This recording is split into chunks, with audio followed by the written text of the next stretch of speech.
नमस्कार दोस्तों, success study Baloda YouTube channel में आपका स्वागत है। निपुण भारत एवं मिशन अंकुर के लक्ष्यों को प्राप्त करने के लिए पठन पाठन में एक रूपता लाने के लिए शासन के द्वारा शिक्षक संदर्शिका कक्षा 1 व 2 का निर्माण किया गया है, ताकि हमारे पठन पाठन में एक रूपता बनी रहे और इस कार्यक्रम के अंतर्गत जो लक्ष्य निर्धारित किए गए हैं उन लक्ष्यों को हम आसानी से प्राप्त कर सकें।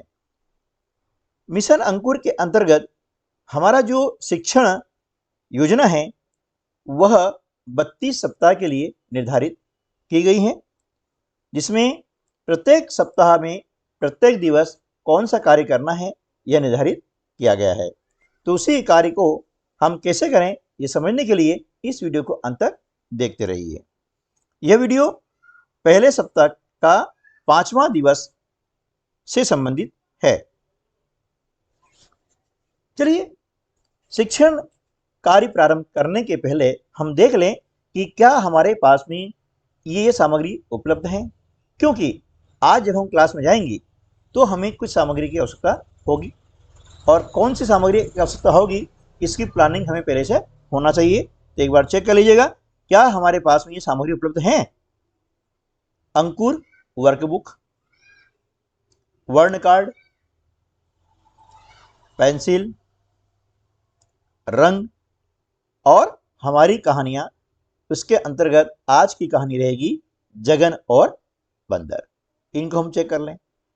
इसके बाद अब हम क्लास में प्रवेश करते हैं तो बच्चों से मौखिक चर्चा करेंगे। सबसे पहले क्या करेंगे, बच्चों से हम मौखिक चर्चा करेंगे और मौखिक चर्चा के लिए हम एक चित्र लेते हैं, है ना। आप देख रहे हैं यहाँ पर चित्र, यह अंकुर वर्कबुक के अंतर्गत दिया गया है कक्षा 1 और 2 में।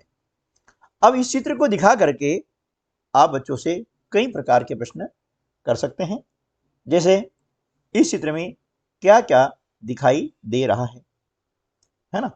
तो जवाब अलग अलग हो सकते हैं, कई बच्चों जवाब आएंगे, है ना।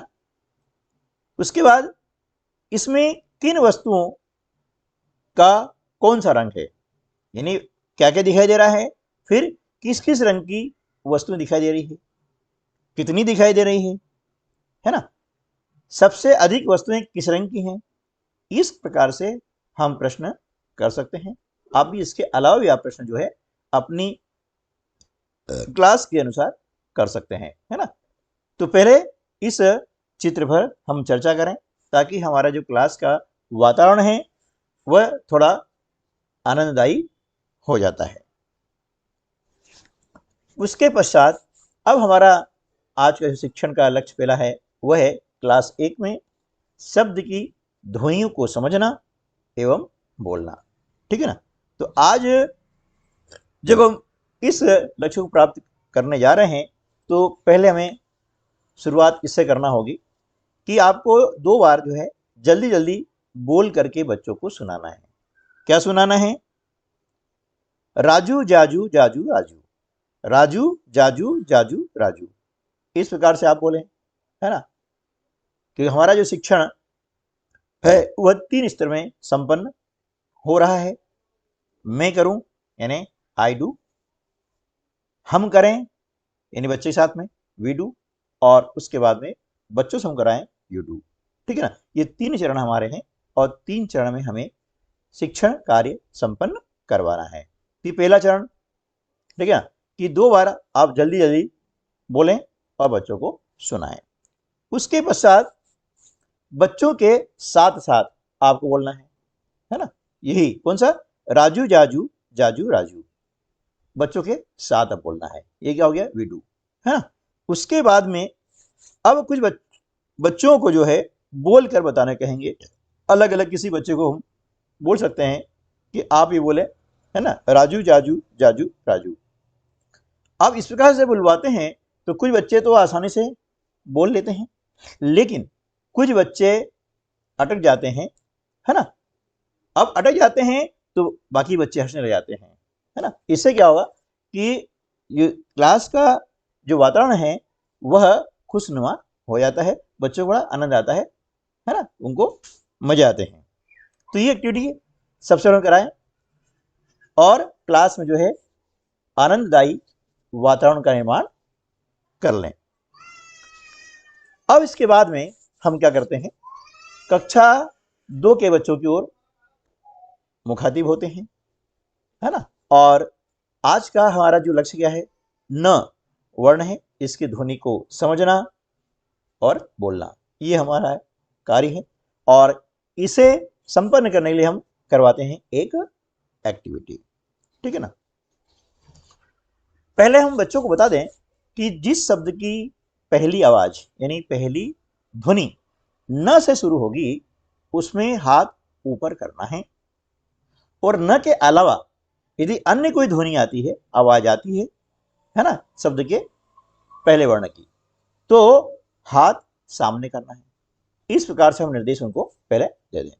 उसके पश्चात हम खुद करके दिखाएं। जैसे हम बोले नहर शब्द और अपना हाथ ऊपर करके दिखाएं। नहर में पहला वर्ण क्या है, न, है ना, तो हमने हाथ ऊपर किया। फिर उसके बाद में रथ शब्द बोलें और अपना हाथ सामने करके दिखाएं, है ना। इससे बच्चे समझ जाएंगे कि हमें क्या करना है, ठीक है। इसके बाद कुछ शब्द जैसे नहर, है ना, पुल, नस, नमक, कमल, नरम, कलश, नगर, नदी आदि शब्द बारी बारी से आप बोलें और शब्द की पहली आवाज पहचान करके बच्चों के साथ हाथ ऊपर या सामने करें। ये बच्चों के साथ में क्रिया हो गई है, यानी वी डू, ठीक है ना।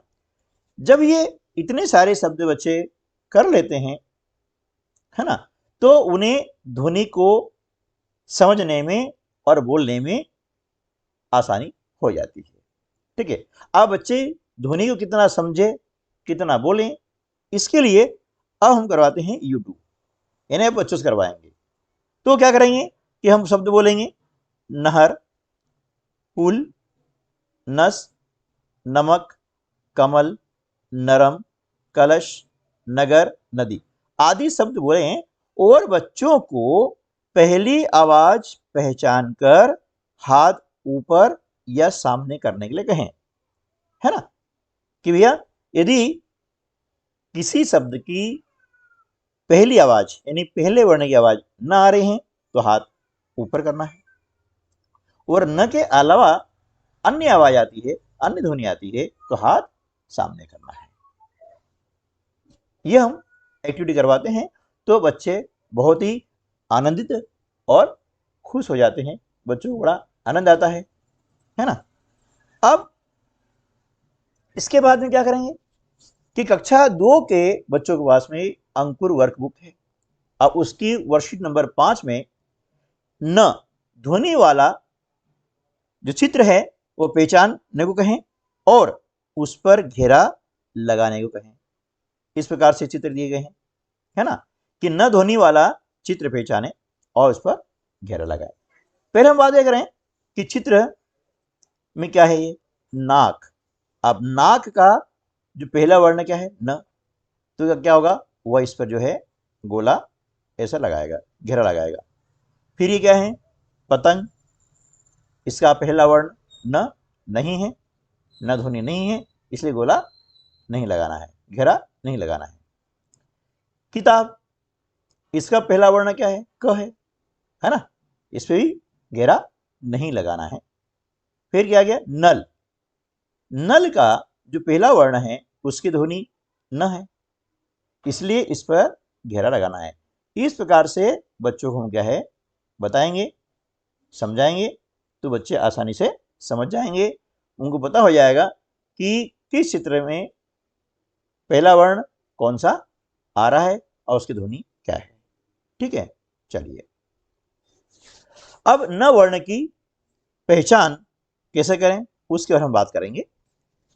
तो बच्चों को न वर्ण कार्ड दिखाएं। अब यहां पर कार्ड काम होगा और पढ़कर बताएं कि यह न है ना। कार्ड कैसे रहेगा, इस प्रकार से आप दिखाएं, ये क्या है, न है ना, इसको बताएंगे ये क्या है, न है। ठीक है, सब बच्चों को हमने कार्ड दिखा दिया। अब कार्ड दिखाने से क्या होगा कि न की इमेज जो है उनके मस्तिष्क में बन जाती है। ठीक है, कि न कैसा है। अब बच्चों को न वर्ण का कार्ड दिखाएं और बच्चों के साथ साथ न बोलें, है ना, बच्चे भी बोलें और हम भी बोलें। यानी ये क्या हो गया, ये आपका हो गया पहला आई डू और ये क्या हो गया अब वी डू, है ना, दो चीज हो गई। अब बच्चों के साथ जो हमने न बोला उसके बाद में अब अगला जो स्टेप हमारा क्या है, बच्चों से करवाना है, यानी यू डू। अब बच्चे करेंगे, तो बच्चों को न वर्ण का कार्ड दिखाएं और अक्षर पढ़ करके बताने कहें। न एक वर्ण है हमारा, है ना, तो बार बार जब वो बोलेंगे और अन्य बच्चे सुनेंगे, है ना, तो उन्हें ध्वनि जो है अच्छे से पहचान में आ जाएगी, समझ में आ जाएगी। क्योंकि भाषा सीखने का सिद्धांत होता है वो होता है LSRW, ये आप ध्यान दें, है ना। एल फॉर लिसन यानी सुनना, सबसे पहले सुनना, बच्चा सुनेगा तभी वह सीखेगा समझेगा। उसके बाद में क्या है, एस फॉर स्पीक, जब सुनेगा समझेगा तो फिर उसके बाद में बोलेगा, है ना। After then R for read, इन्हें पढ़ना, फिर कहीं लिखा हुआ है वर्ण उसको वो पढ़ें, और पढ़ने के बाद में डब्ल्यू फॉर राइट, इन्हें लिखना, फिर लिखें। यदि इस क्रम में हम किसी भी भाषा का अध्ययन करवाते हैं तो बच्चे आसानी से सीख जाते हैं। ठीक है, चलिए, तो ये चीज हो गई है, हमने न वर्ण कार्ड दिखा दिया बच्चों को, बता दिया है ये न है, हमने बोला, बच्चों से बुलवाया। अब बच्चे जो है, बहुत सारे बच्चे इसमें से न वर्ण का उच्चारण करने लग गए हैं, है ना। 100% ना सही, लेकिन अधिकांश बच्चे जो है अब उसको बोलना सीख चुके हैं। चलिए, अब न वर्ण की पहचान। ठीक है, अभी हमने क्या किया, उसकी ध्वनि को पहचाना, है ना।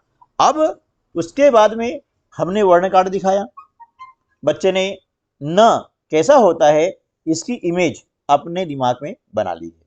ठीक है, अब क्या करेंगे, अब बच्चों से दिए गए वर्णों में से न जो वर्ण है उस पर घेरा लगाने का कार्य करेंगे, ताकि उसके जो मस्तिष्क में इमेज है वह उससे क्या करें, मिलान कर सके, है ना, कि न वर्ण कैसा होता है। तो ये जो है कुछ वर्ण है। अब इन वर्णों में से देखेंगे कि न कौन सा है, क्योंकि उसने न देखा है ना, अभी हमने वर्ण कार्ड में उसको दिखाया है, तो वह पहचान लेगा कि इसमें से न कौन सा है, और जो न है उस प्रकार से घेरा लगाना है। और ऐसे कुछ वर्ण अब ब्लैक बोर्ड पर, है ना, लिख करके बता भी दें कि ऐसा हमको घेरा लगाना है, ताकि बच्चे आसानी से उसको कर लें, क्योंकि बच्चे काफी छोटे हैं इसलिए देख करके सीखते हैं। ठीक है ना, तो ये क्या हो गया, अब उसने न वर्ण की पहचान कर ली। यदि ये स्वयं कर लेता है तो हम इस निष्कर्ष पर पहुंच सकते हैं कि हाँ, बच्चे को न वर्ण की पहचान हो गई है। अब जो पहचान हो गई है तो फिर अगला जो हमारा स्टेप होता है वो होता है वर्ण लेखन का, है ना, LSRW। ठीक है, आर अभी रीड कर लिया हमने, अब डब्ल्यू यानी राइट, अब बारी आती है लिखने की। ठीक है, तो अब वर्ण लेखन के लिए क्या करेंगे, सबसे पहले हम बनाते हैं स्ट्रोक, बोर्ड पर बनाएंगे वर्ण का, कैसा, इस प्रकार से। वर्ण पर हमने वर्ण का स्ट्रोक बना लिया। अब इस वर्ण स्ट्रोक पर क्या करेंगे, उंगली घुमा करके बच्चों को बताएंगे कि ये न कैसे बनता है। ठीक है ना, अब इस पे उंगली घुमाएं, ये ऊपर से नीचे कर सकते हैं इस प्रकार से, और यहां से फिर इस प्रकार से, और ऐसा, ये बच्चों को दिखाएं और उंगली घुमाएं, ताकि बच्चे को समझ आ जाए कि हमें उंगली किस प्रकार से उस पर फेरनी है। अब बच्चों को बोले कि वे अपनी वर्कबुक में जो न स्ट्रोक है ना, उस पर क्या करें, उंगली फेरे, इस प्रकार से इनकी वर्कबुक में दिया हुआ है। ठीक है, तो आप यहां से बना दें या ऐसा बनाए जैसे मैंने बताया, है ना, इसमें ये आगे पीछे हो सकता है, कोई दिक्कत वाली बात नहीं है। हमारा उद्देश्य क्या है, वर्ण सही बने। अब जरूरी नहीं कि इसको 1 नंबर दिया है तो 1 नंबर ही करेंगे, ये भी 1 नंबर आप कर सकते हैं। कुछ बच्चे यहां से बना करके ऐसा भी कर सकते हैं, है ना, ये कोई इशू नहीं है कि में ऐसा ही बनाना है। जैसे आप अब करते हैं, आप चाहते हैं कि इस प्रकार से हम बनाते हैं, है ना, ये यहाँ से कुछ बच्चे ऐसे कर सकते हैं, है ना, ये कोई इशू नहीं है। कैसे भी करके हमारा उद्देश्य क्या है कि न वर्ण उसको लिखना आ जाए, बस, ठीक है ना। जरूरी नहीं कि स्ट्रोक का नंबर यहाँ 1 दिया है तो हम 1 ही करेंगे, है ना, जैसे भी बच्चों को आसानी से सीख सके वो तरीका हमको सिखाना है। तो इस प्रकार से यहाँ से भी मतलब कर सकता है ना, बच्चे डिपेंड करेगा, ठीक है, ये इस प्रकार से, ठीक है ना, ये हो गया। अब यहां हो गया। अब इसके बाद में क्या करेगा कि इसने स्ट्रोक पर उंगली घुमाई है, उंगली घुमाने के बाद में पेंसिल घुमाई है, तो फिर यहां पर अब लिखेगा भी ऐसे, है ना, ठीक है, ये लिखने का अभ्यास करेगा इस प्रकार से। चलिए, अब इसके बाद में जो बच्चे हैं उनकी वर्कबुक में ये बिंदु दिए गए हैं। इन बिंदुओं को मिला करके आकृति बनाने व रंग भरने को उनको हम कहेंगे, है ना। ये कार्य हम लगा दिया है कि भैया ये जो बिंदु दिए गए हैं इनको मिलाओ, है ना। इसको मिलाने से क्या होगा कि जो उनके हाथ का संतुलन है वह बना रहेगा, बन जाएगा, ताकि जब वर्ण लेखन करेंगे तो वहां पर उनका जो हैंडराइटिंग है है ना, वह बहुत ही सुंदर हो जाएगा, क्योंकि हस्त संतुलन का होना बहुत जरूरी है सुंदर हैंडराइटिंग के लिए। तो इसकी शुरुआत है, इस प्रकार से वो बच्चे मतलब जो है बनाएगा, है ना। तो आप इनको बता दें कि बिंदुओं को इस प्रकार से मिलाना है, और इसके अंदर जो आपके पास रंग उपलब्ध हैं या जो आपकी इच्छा है वह रंग भर सकते हैं। इसमें ऐसा कोई प्रतिबंध नहीं है कि इसमें रेड कलर भरना है या ग्रीन भरना है, येलो भरना है ना, एनी कलर, कोई भी वो कलर भर सकता है, ठीक है। इसके बाद में क्या करते हैं, कुछ आकृतियां और दी गई हैं, है ना, अंकुर वर्कबुक कक्षा 2 में, इसमें भी इस प्रकार से बिंदु को मिलाएं, आकृति बनाएं और उनमें रंग भरें। यह एक्टिविटी बच्चे करते रहेंगे, है ना। अब एक्टिविटी सारी हो गई है, अब बच्चों का शब्द भंडार बढ़ाने की बारी है, ठीक है ना। शब्द भंडार बढ़ाने के लिए सबसे अच्छी विधा है कहानी, है ना। कहानी विधा के द्वारा हम बच्चों में शब्द भंडार बढ़ा सकते हैं, क्योंकि शब्द ही किसी भाषा की पावर होती है ना, जिसे हम कहते हैं वर्ड पावर, शब्द शक्ति या शब्द सामर्थ्य। जिसके पास में भी जितने शब्द होते हैं उसकी सामर्थ्यता उस भाषा में उतनी अधिक होती है। तो इसी उद्देश्य को ध्यान में रखते हुए हमें शासन के द्वारा हमारी कहानियां किताब दी गई हैं। उस किताब में से आज जिस कहानी का वाचन करना है वह है जगन और बंदर। यह कहानी पढ़ करके बच्चों को सुनाएं और उसके बाद प्रश्नों के माध्यम से कहानी पर चर्चा करें, कहानी पर आधारित प्रश्न पूछें, बीच बीच में भी हम प्रश्न पूछते चले जाएं ताकि बच्चों की एकाग्रता बनी रहे। क्योंकि यदि बीच में आपने किसी बच्चे से प्रश्न पूछा, है ना, तो यदि वो ध्यान से सुन रहा है तो उस प्रश्न का जवाब दे पाएगा, है ना। यदि आपने बीच में प्रश्न पूछ लिया तो बच्चों में एकाग्रता बढ़ जाएगी, इसलिए बीच में भी हम प्रश्न पूछते हुए चलें। तो चलिए आज की जो कहानी है वो कौन सी है हम देख लेते हैं, जगन और बंदर। जगन दिन भर खेत में काम करता था, वह मेहनती था। आप देख रहे हैं क्या खेत में हल जोत रहा है, ये बैल है ना, ये किसान है, ठीक है, इस प्रकार से। तो चित्रों पर हम बातचीत भी करते चलें। भाई जगन दिन भर खेत में काम करता था, वह मेहनती था, है ना। भाई दिन भर खेत में काम कौन करता था, ये प्रश्न आ गया है, तो उत्तर क्या आ जाएगा, जगन, है ना। इस प्रकार से हम बच्चों से प्रश्न पूछते हुए चले। अब इसके बाद में उसकी मां रोज खाना लाती थी, है ना। वह खाने को एक पेड़ के नीचे रख कर चली जाती थी, मगर एक बंदर उसका खाना खाकर चला जाता था, है ना। तो इस प्रकार से जो है यहां पर कहानी को हम क्या करेंगे, वाचन करेंगे, और इतना वाचन करने के बाद, है ना, हम छोटे छोटे प्रश्न भी पूछते हुए चलेंगे। जैसे अभी हमने प्रश्न पूछा था, है ना, कि रोज खाना कौन लाती थी, तो उत्तर क्या जाएगा, माँ, यानी उसकी माँ। किसकी माँ, जगन की माँ। तो जगन की माँ भी बोल सकते बच्चे, है ना, माँ भी बोल सकते हैं, कोई दिक्कत नहीं है ना। अब उसके बाद में हम अगला प्रश्न पूछ सकते हैं कि जगन का खाना कौन खा जाता था, उत्तर क्या जाएगा, बंदर, है ना, कि जगन का जो खाना है वह बंदर खा जाया करता था, ठीक है ना। तो इस प्रकार से इस कहानी को हम पढ़ें और पढ़ करके बच्चों को सुनाएं और बीच में प्रश्न को पूछते हुए हम चलें, ठीक है। अब नेक्स्ट देखते हैं, अगला पेज देखते हैं कहानी का। एक दिन उसने माँ को यह बात बता दी।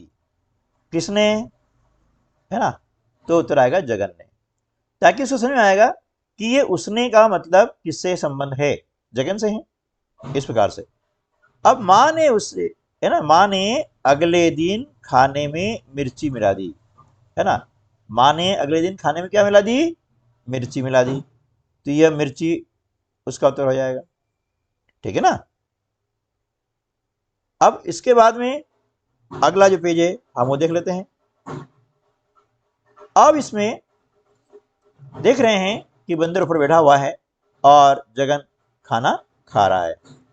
अब इसके बारे में यहाँ पर क्या लिखा हुआ है, इस बार जब बंदर ने खाना खाया तो उसे काफी तीखा लगा।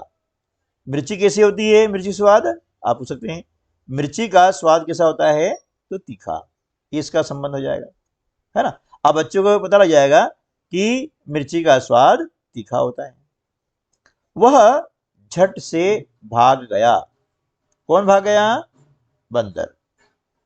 उसके बाद से बंदर ने कभी जगन का खाना नहीं खाया, है ना। हम बच्चों से पूछ सकते हैं कि यह बंदर ने जगन का खाना क्यों नहीं खाया, क्योंकि उसके खाने में उसने मिर्ची मिला दी थी, इस प्रकार से।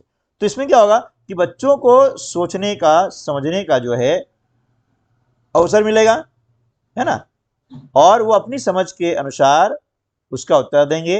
अब उत्तर सही हो गलत हो हमें कुछ नहीं बताना है ना, कि गलत है सही है, पहले बच्चों से क्या करना है, हमें उत्तर प्राप्त कर लेना है ना, और उसके बाद में हमें सही उत्तर बता देना है, ठीक है। तो इससे क्या होगा कि बच्चों में सुनने समझने की शक्ति का विकास होगा और स्वतंत्र रूप से वे जवाब देने में सक्षम हो सकेंगे, ठीक है दोस्तों। तो आज की वीडियो में बस इतना ही, मिलते हैं अगले वीडियो में, तब तक के लिए नमस्कार, जय हिंद।